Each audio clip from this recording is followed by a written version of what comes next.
熄匙車牌身份證。咩事啊 Sir？熄匙啊！落車，快啲落車！又係你啊 Sir。唔好講呢啲，呢架車咁唔喐嘅硬避震，原裝啊啲車。原咩裝咧？嗰隻迫力咧，穿晒窿嗰隻碟，又原裝啊？一買翻嚟係咁㗎。係啊，改咗先買翻嚟咪係咁咯。車尾咧？車尾冇問題啊，有乜問題啊？開飯啊張餐台，原裝啲車翻嚟係咁㗎嘛？死氣喉，我未見過啲死氣喉原裝咁嘅色嘅。啊？好靜㗎喎。你頭先停低車嗰陣時，噃咁樣嘅喎，你同我講好整。你而家上車，即刻上車，着車，定住4000轉3秒，着車啊！定住4000啦，3秒。4000啊，司機，你而家400啫喎。冇聲，落車，過嚟。踩咗4000咯喎。四咩千啊？睇住你個標唔喐嘅4000。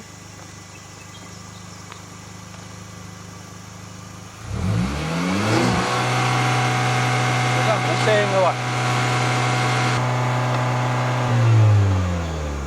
喂，搞咩啊？冇聲嘅喂！頭先好嘈喎。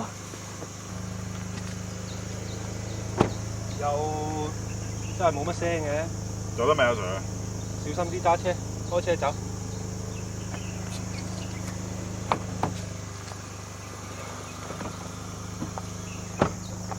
安全情況下開車，唔該。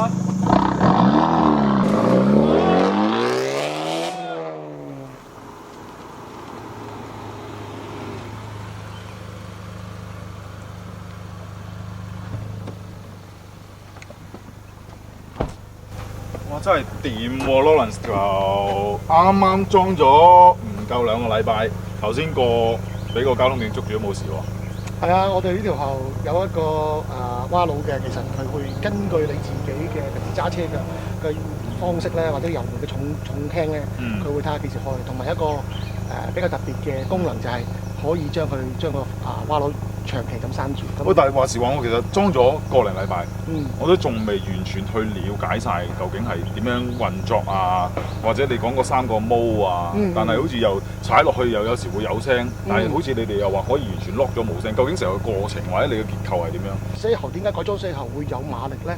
其實唔係我哋製造馬力，係將本身原廠條喉，因為可能排放問題啊，或者佢嘅聲音控制問題，咁或者佢成本問題，條喉出嚟本身咧有啲馬力係損失咗嘅。咁我哋將佢改條死氣喉嘅時候咧，就令到佢啲馬力提翻出嚟。但係個問題話，如果你睇太順嘅時候咧，架車反而低扭冇咗，譬如低轉你行緊會好嘈。咁呢啲就係唔舒服嘅感覺嚟嘅，同埋好食油咯。咁所以我哋如果加咗個蛙佬嘅時候，原廠嘅死氣喉同一條落場嘅死氣喉，2條死氣喉加咗一齊，然後經過一個閥門去控制佢，個蛙佬控制佢究竟，喂，我走條順啲嘅 path 啦，定走條原廠嘅 path，咁變咗嘅車成個 power band 佢哋嘅會走得好啲咯，會用得盡啲嘅 power band，咁你嘅車變咗有原廠揸出嚟嗰寧靜度，或者原廠出嚟嘅低速嘅油門反應啦，亦都又慳油啦。但係當你有時譬如喂，你有時 track day 啊，或者你去啲譬如星期6日啊，朝頭早去爽下嘅時候咧，咁你個蛙佬打開其實係好舒服嘅，架車亦都會感覺到架車係快咗好多。咁用一個再簡單啲，俾啲其他啲朋友啊，我去俾佢理解嘅，其實係咪可以講話有一個類似蝴蝶點嘅物體喺個車油度？但係個蝴蝶點可以話係一個聰明嘅蝴蝶點，因為其實有個叫做 CPU 咁嘅嘢啦，即係嗰啲 microprocessor，佢哋根據我哋之前已經設定咗嘅一個 program 入去，然後睇你架車本身條死氣喉嘅 loading，睇你車頭嘅 loading，然後決定開定唔開。咁你同埋你自己本身揸車嘅習慣咧，你喺我哋嗰個 LCD monitor 咧，其實可以教喂。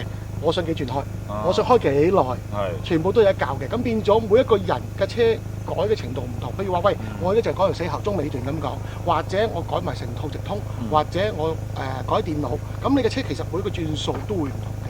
咁所以咧，你可以根據自己嘅揸車習慣，話我載住人，我唔想太成日都響啦。咁你可以教得佢遲鈍啲。譬如話4000轉先開，4500轉先開，咁基本上係唔會開到嘅。咁會更加好啦。咁呢個係一個比較彈性嘅處理。即係而家起碼我暫時所聽到嘅優點，可能就係可以自由地控制翻個聲浪啦。冇錯。甚至唔因應唔同嘅場合去令到條喉嘅暢通個情況啦。冇錯。即係變咗你唔使改咗死喉之後，會有個弊處就話佢成日都咁嘈。係㗎，而家成日咁嘈咧，差佬又捉啦，又好似又俾人打添。係啊，太大聲會可能會俾人打嘅。咁其實呢個係一個比較新嘅一個概念或者科技啦。其實出邊有蛙佬嘅死喉或者蝴蝶點嘅死喉其實都幾多，但係咧佢哋嘅功能上，佢哋都係一個 analog 嘅系統，即係唔係一個 digital 系統。咁我哋呢一個係全部 digital 嘅，基本上係我哋將個信號將佢變咗數碼化，然後去運算緊究竟喂你咩時候要開閥或者開個蛙佬，咩時候唔使開幾耐，呢啲全部係有個 processor 做完之後再去控制個蛙佬嘅。咁其實最深入少少嘅就係話嗰個死喉，我哋係探測緊佢個死喉入邊嘅死氣嘅壓力，因為壓力大就等於喂你條路車多塞車，咁你咪唔順咯。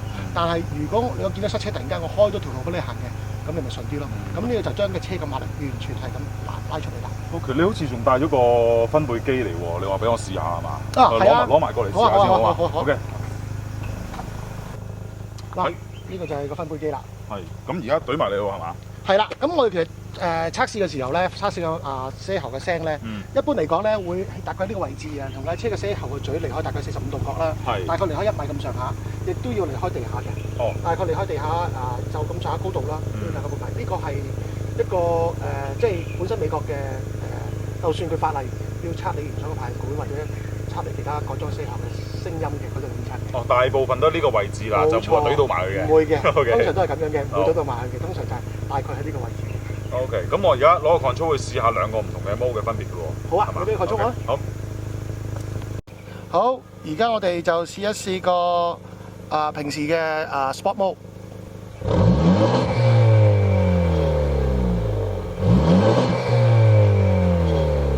咁大概101.7嘅分貝。係。好啦，我哋 reset 翻。而家就用咗個 race mode， 而家就打開咗個蛙佬噶啦。咁而家嚟講咧，就 idle 緊嘅車就90個分貝到啦。你就踩啦，而家。好。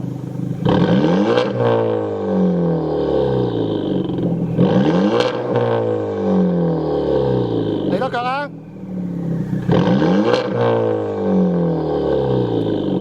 OK， 開咗個蛙佬，大概係118個分貝。咁車出邊就測完啦，咁而家就車籠入邊咯喎。咁依個係 ECO mode 係咪？係。而家係呢個 comfort mode 就係平時行街嘅模式嚟嘅。咁我哋而家大概車入邊係89、90左右啦。你見到大概90個分貝左右嘅。踩一踩油啦係嘛？好啊，可以踩油。我都係94度啫喎，試多腳。冇錯啦，最高去到95。OK。咁個 race mode 咧？咁我哋試一試個 race mode，將個蛙佬打開下。即係唔同聲。而家開咗啦，咁其實 idle 嘅聲你見到差唔多嘅，高少少嘅啫，因為架車本身冇 loading 㗎嘛。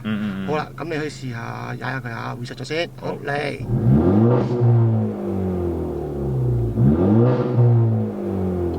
OK， 101。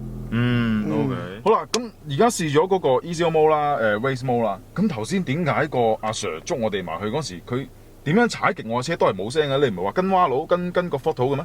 係啊，但係我哋呢個系統有一個好特別嘅功能㗎，係可以將個蛙佬長期咁閂咗佢，唔理你油門有幾大，佢都會閂住，因為係俾你譬如話你夜晚翻屋企，你屋企住嘅地方比較安靜嘅，你都唔想嘈到啲鄰居嘅，咁就啱用啦。咁頭先點樣撳啊？我睇我見你好似冇做過任何動作㗎噃。其實咧就好簡單嘅啫，喺我哋嘅遙控器上面咧，你見到0呢個位咧，就係你平時轉換去 comfort mode 嘅位置。係啊，轉 mode 嘅啫嘛。冇錯啦。咁你喺個 comfort mode 呢一邊撳住佢5秒鐘。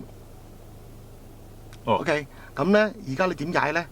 個蛙佬都係閂咗㗎啦。試下先。好。撳 reset 先。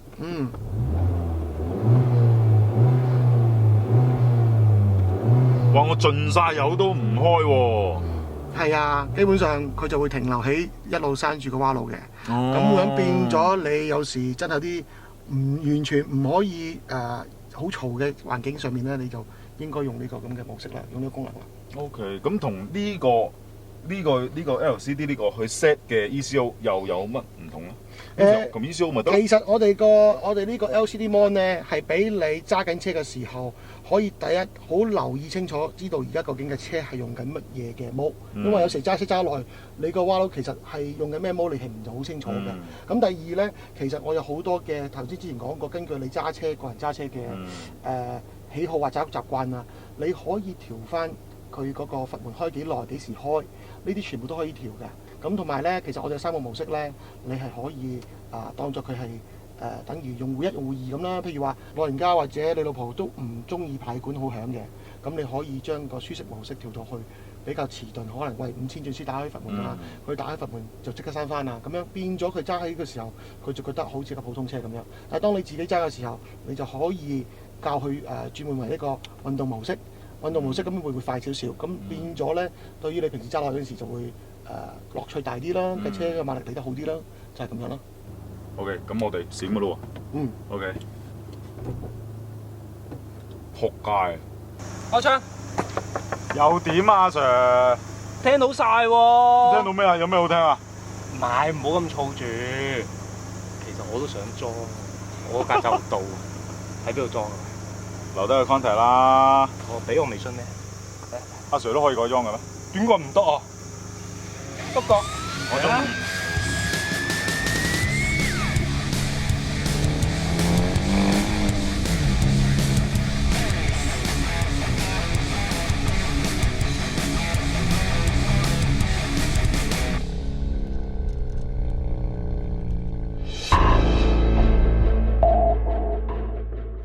你哋覺得好唔好笑啊？你哋覺得好唔好睇啊？你知唔知作為一個警務人員，又要夾乸衣，又要風褸，扮晒嘢咁，為咗咩啫？為咗嗰條片，大家睇得開心，可以有啖笑下啫。記得 like 同埋 share，拜拜。